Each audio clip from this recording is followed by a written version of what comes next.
Gregory Hines' character, who was like a next door neighbor who was moving in, he even had to check her and say, look, your son is not your man. And as much as you have to kind of like recalibrate to figure out if you want real companionship with another man, or do you want to hold on to, this kind of ill-defined relationship with your son because you're so hurt. Of course, the easier thing to do is to cut me off and to self-sabotage, because in your mind, you'll always have your son. But ultimately, what you really want is a real companionship and a real partnership with another man.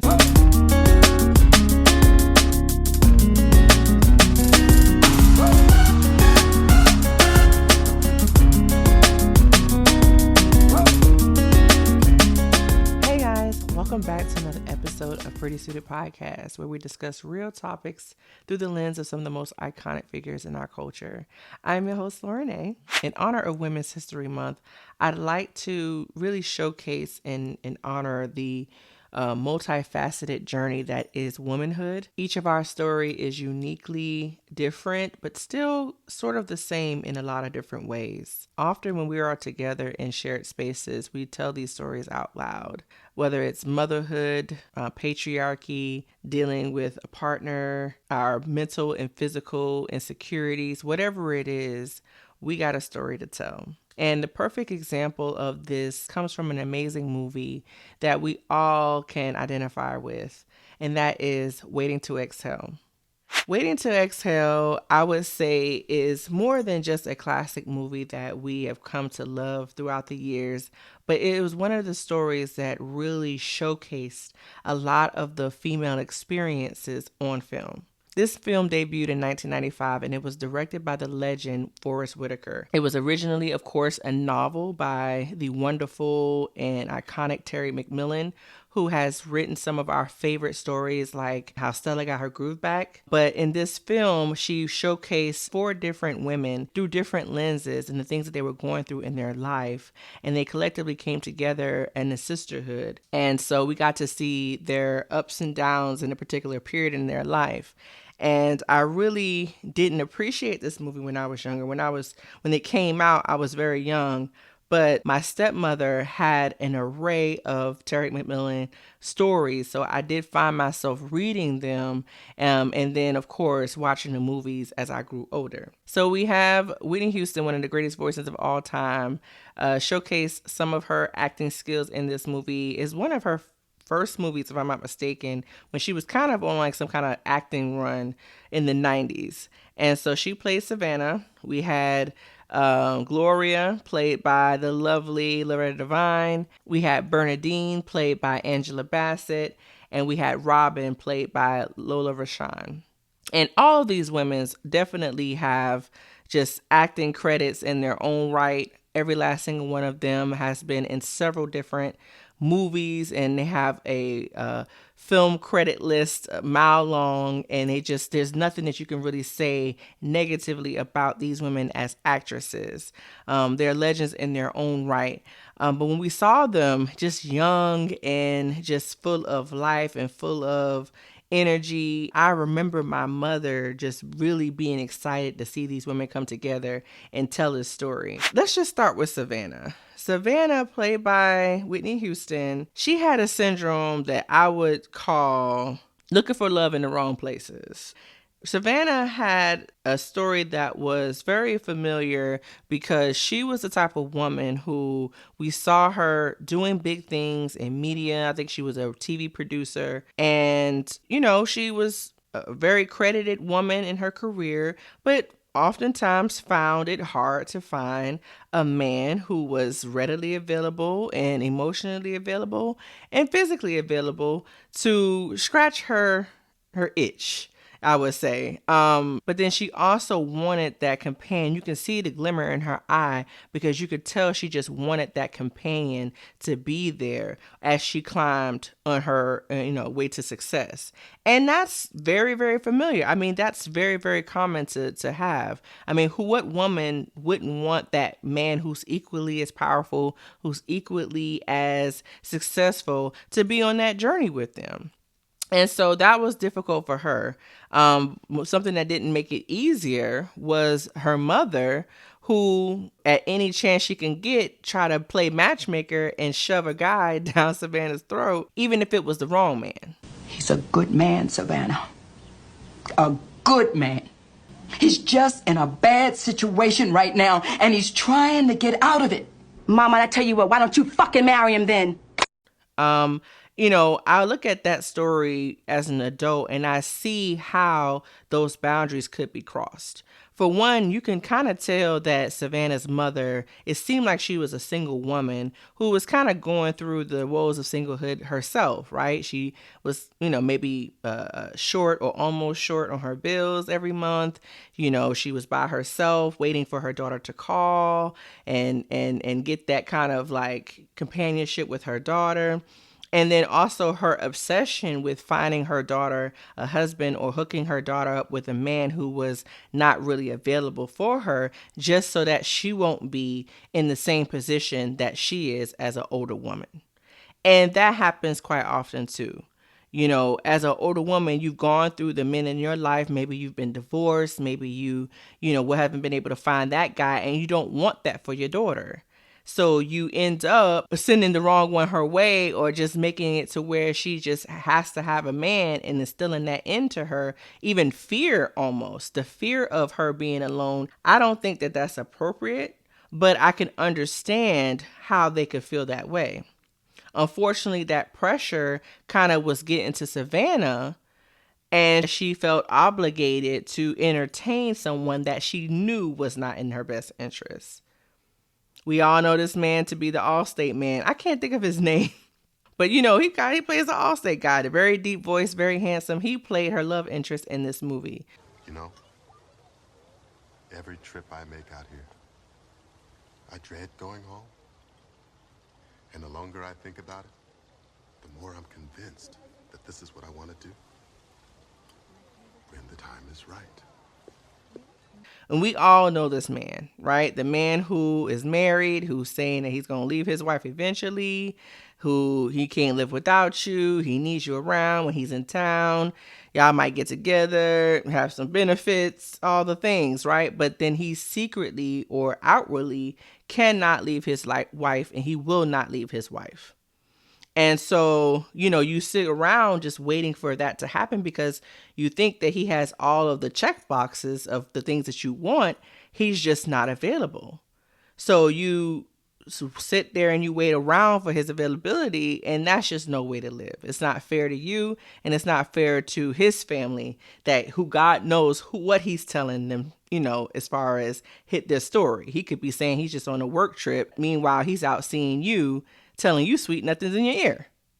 So yeah, that's a story that happens time and time again. But again, that pressure to entertain somebody like that is coming from the mom and her insecurities about her loneliness and her singlehood as an older woman. So in that group, we see Savannah. She's definitely the responsible one, I guess, or the one that has it together career-wise, but romantically, she's going through some things.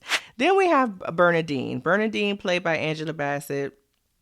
His character is very relatable as well because she is a woman who felt that she had it all with her marriage. She was a powerful, I want to say, lawyer or somebody in marketing or something like that, where she helped her husband's firm grow large and very lucrative.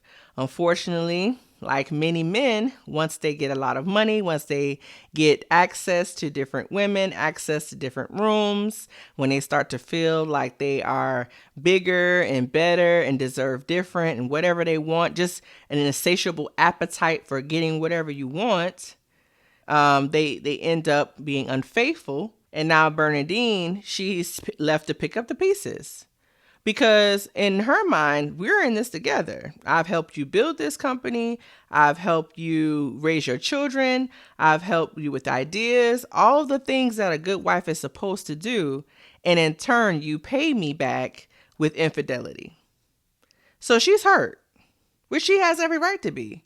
In that situation, like, who wants to have the world and the rug ripped from underneath them because this man couldn't control his urges and have discipline? And yes, I do agree. They did mention that they may have had some disagreements or didn't see eye to eye, but who's to say that's an excuse for you to do that, right? Did you guys talk about it? Did you guys go to marriage counseling? I don't remember them saying anything like that in the movie, but I do see the hurt that it put Bernadine through, and she went full blown when a woman's fed up.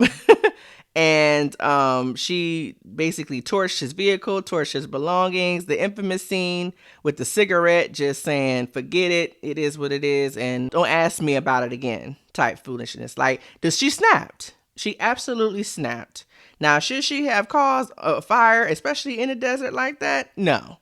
Like, nobody's house needed to be burned up because you was mad at your husband, right?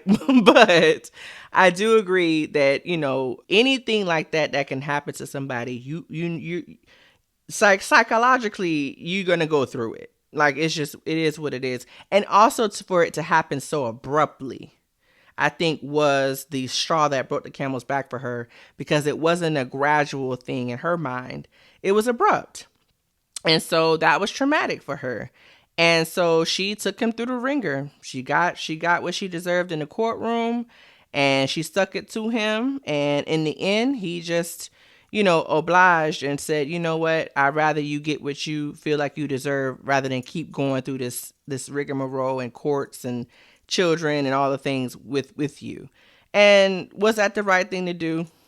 Who knows? Because the real test is how well you will be a father after all of this, right? I think that's a problem, or just a dilemma that a lot of women face, is as they're going through the breakup with the man, or vice versa with the woman, how well of a parent would you still be when we're not together?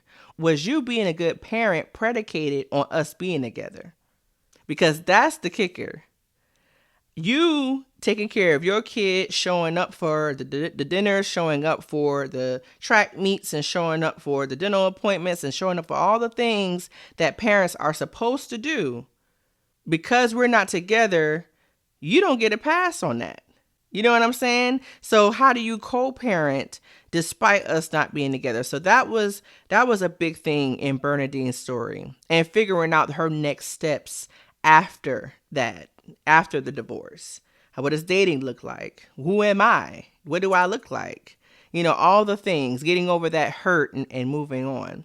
Then you had Gloria. Gloria was a woman who you can tell was very nurturing. She was very, all about her son. She was a woman who also was not quite successful in the relationship realm after her divorce. So she made her world her son. And oftentimes that does happen when a woman makes their world their children, because they need to feel loved, they need to feel, needed, and they need to feel like they belong in a situation, because they don't have that romantic companionship to fill that void. But while that's a thing, because a mother's going to always be a mother, right? I don't care what situation happens, a good mother, I'll say that, a good mother is always going to be a good mother. But in Gloria's situation, like with most women, when the kids grow up and they begin to have their own life, they begin to, explore the opposite sex, or they begin to explore their own relationships, right? When maybe want to move away, go off to school, all the things.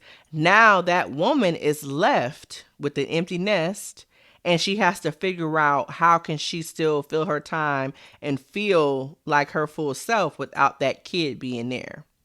And that happens so many times, but in Gloria's case, she was able to find some companionship in Gregory Hines' character, who was like a next door neighbor who was moving in. But he even had to check her and say, look, your son is not your man. And as much as you have to kind of like recalibrate to figure out if you want real companionship with another man, or do you want to hold on to, this ill-defined relationship with your son because you're so hurt? Of course, the easier thing to do is to cut me off and to self-sabotage, because in your mind, you'll always have your son. But ultimately, what you really want is a real companionship and a real partnership with another man. So I've seen that story a lot as well, so Gloria's story was definitely interesting.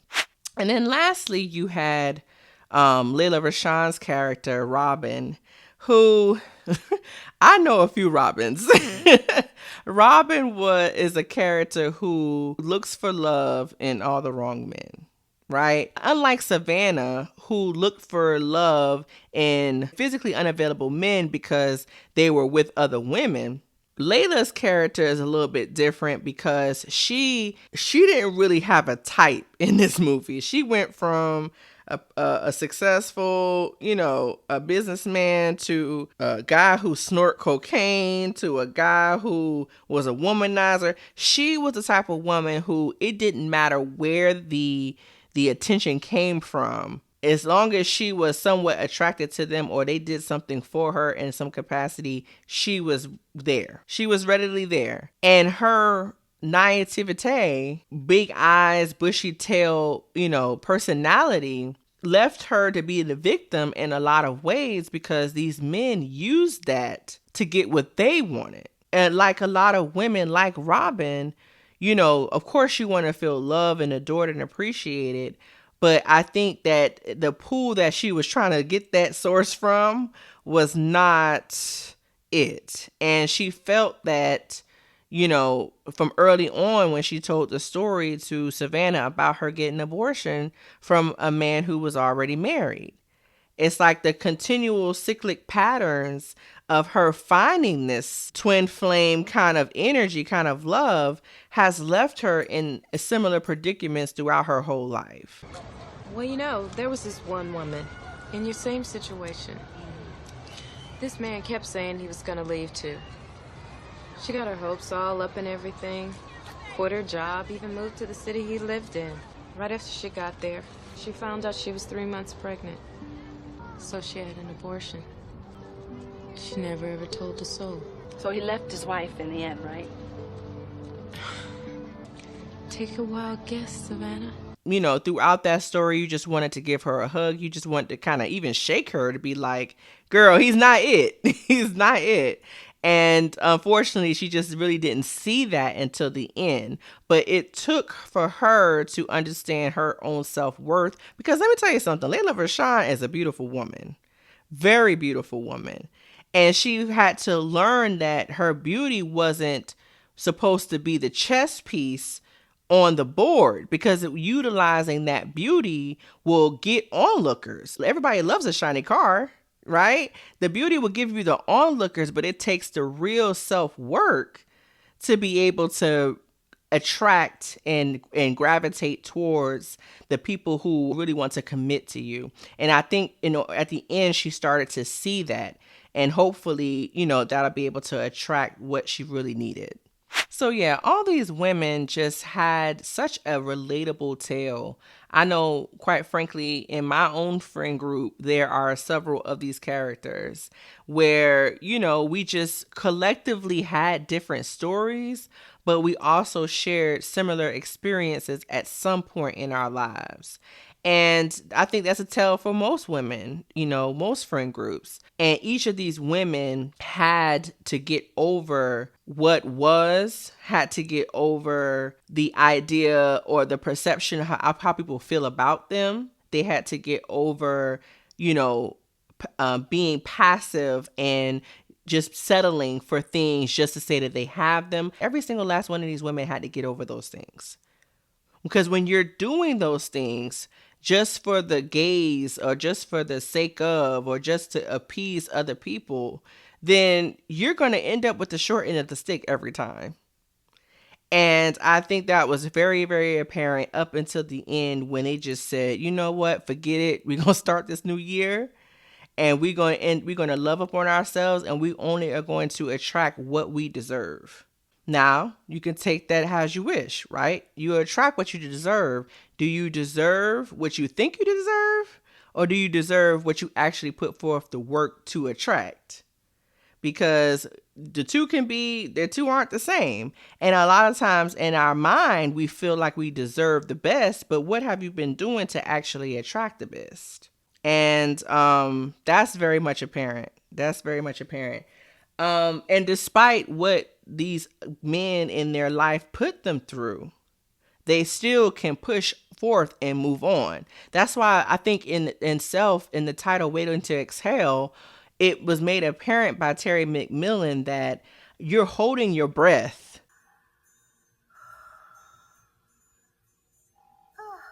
Excuse me? What did you ask me? You're holding your breath for the next thing. You're holding your breath for the right one to come along. And while you're holding your breath, you're suffocating yourself. And so once you're able to, okay, you know what? I think this is it right here. Or I think that I have reached a point in my life where I'm okay.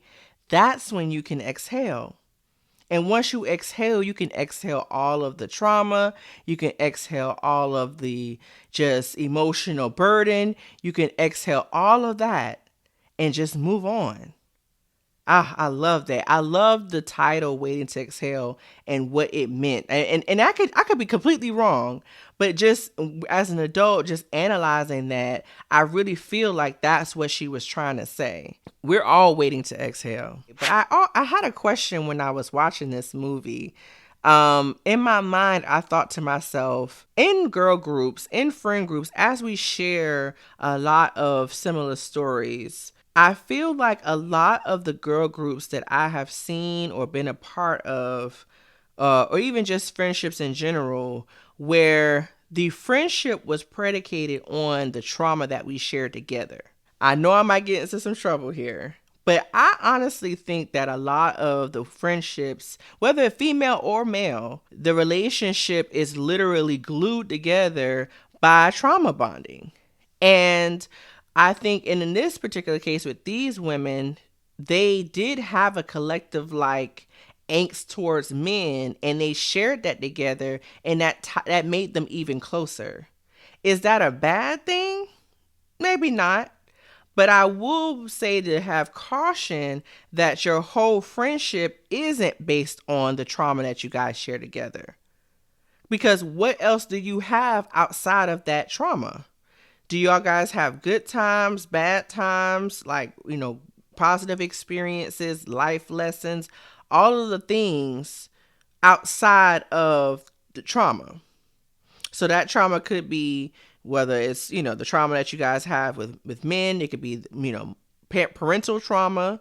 It could be trauma at work, right? Do you guys collectively have issues with your boss or your peers, and that's what bonds you together? And I'm not saying that it's a bad thing. Let me reiterate. I'm not saying that's a bad thing, because that's probably how you guys maybe came together, was based off of a common situation. There's nothing wrong with that.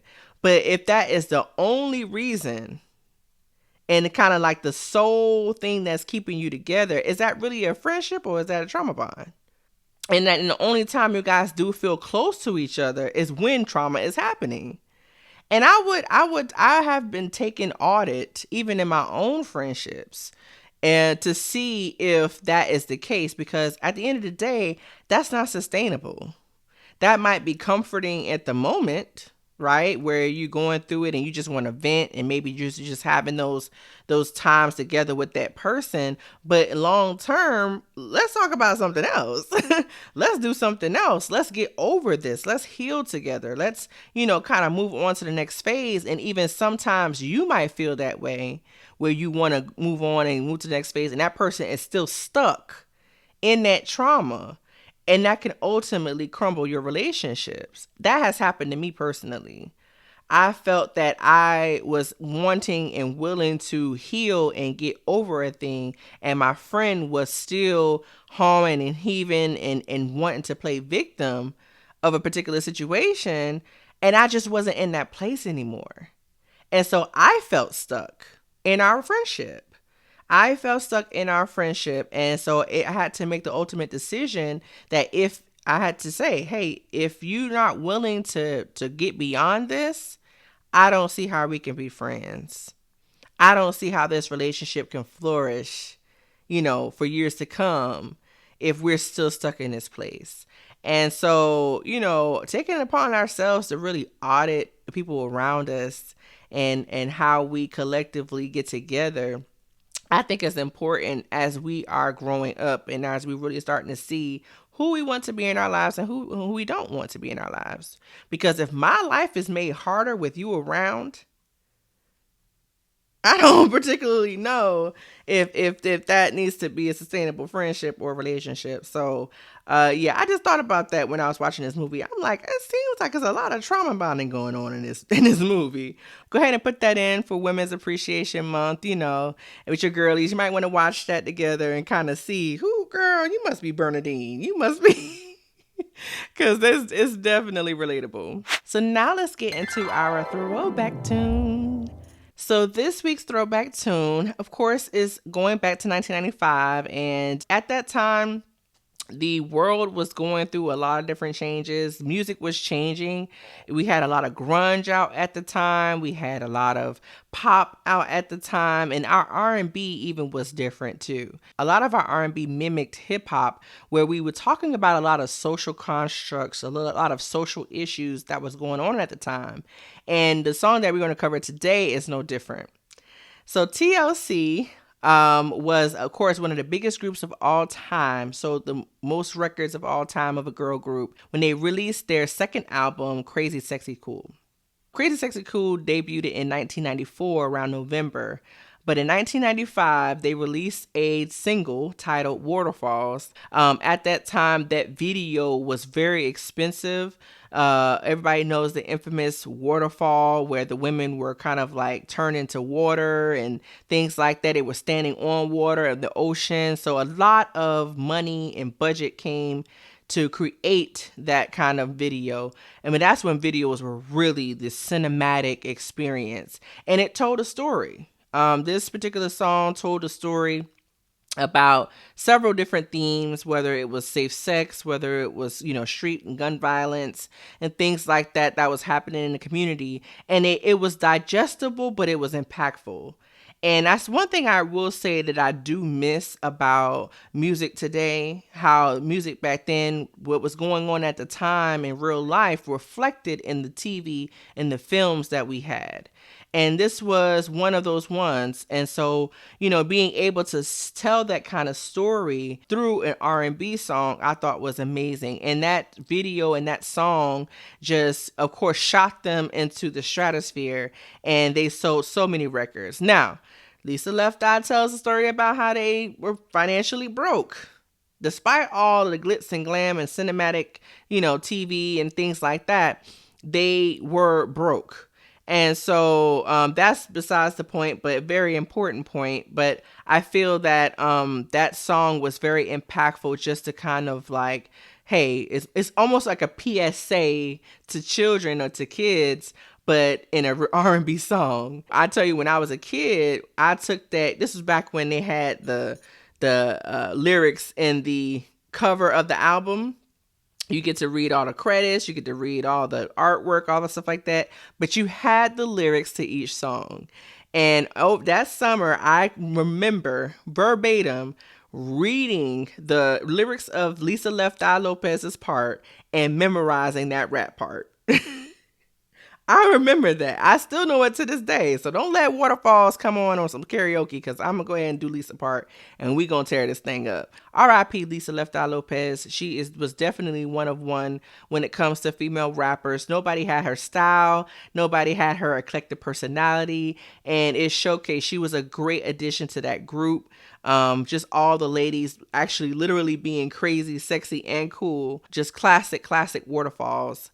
So check that out, TLC's Waterfalls. So that brings us to the end of this episode. It's always good hanging with you guys. Again, shout out to all the women. Okay, I love you men. I love men too. I love you guys.